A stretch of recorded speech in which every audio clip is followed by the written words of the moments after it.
Okay, welcome back. We got our PlayStation 5 turned off now because of how easy it is to turn it on.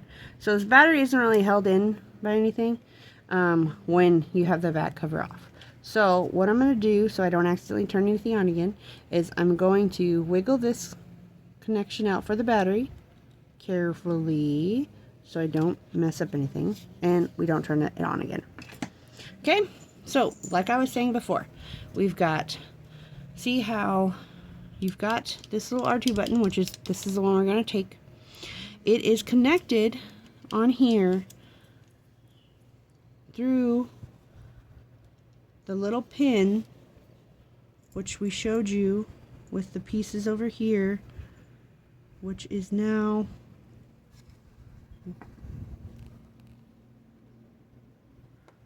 over here somewhere still. Oh, it's in there. Okay, it's by this little rod. Okay, this little rod connects the button. Okay, that is how this is connected, and it's connected, but it's sealed. Do you see? You can't just push a little. I mean, it was saying to take this whole battery, like you had to unscrew here again, same screw size, and then you push the little button or push the little pin, and then voila, the metal shaft magically fell out. That is not how these controllers work. I mean, they're Sony, they looked exactly the same as the one on the video, but no. I had to unscrew this screw, and this screw, and this screw, and this screw. Take off this little panel here. See, same panel. So take off this little panel, and then once I took that panel off, I uncovered this little gear, which actually holds the shaft in, and we were able to get the shaft out with these little pliers, kind of. These are actually just from our incense, so we were able to do this all with flathead, Phillips, and incense pliers. Wow, we are technology advanced. Okay, so we are going to take this controller apart. Yes, it is not as invasive. Like, if you wanted to go ahead and fix all the stick drift stuff, you can. That involves taking this whole board out and everything, which maybe I will eventually, because we're running out of controllers. Thank you, Dixie. And but thankfully my husband was the one who left it in her reach, so his PS5, his problem. But I do love him, and so I probably will end up fixing this camo controller once we end up acquiring more controllers where I can get the pieces off of, because now this one needs pieces. Okay, see, so I've got all four of those off. So now what we're gonna do is, this is a little kind of, you gotta, it doesn't just pop right off, okay? Gotta kind of wiggle, find your bearings on how you can get this off.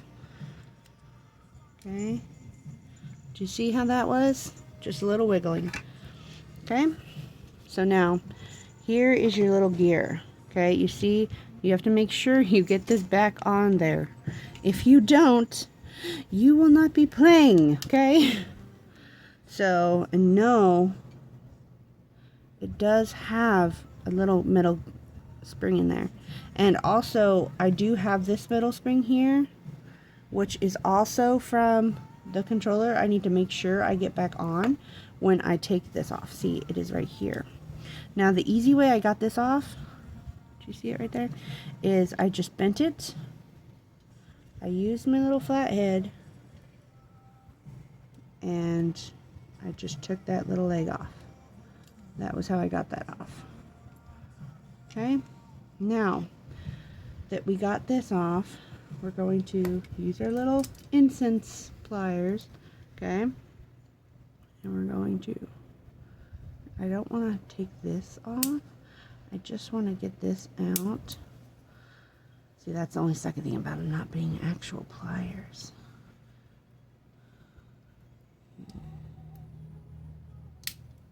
but maybe I don't want to necessarily get it all the way out. I just want to get it enough out to where I can kind of snag this piece off without having to lose where those teeth go and stuff.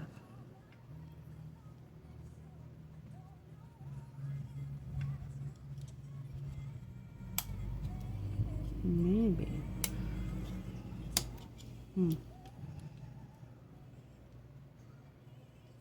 I don't know. I might have to. Maybe. We might have to go get some tweezers, actual tweezers. I would like not to lose this, where that placing is. Just so I don't have to deal with putting it back. But maybe. Let me just keep my finger here. Because it's pretty tight in there. It doesn't want to come out. And it definitely is in there enough to where you can't really get it out with your fingertips unless you have really small fingers.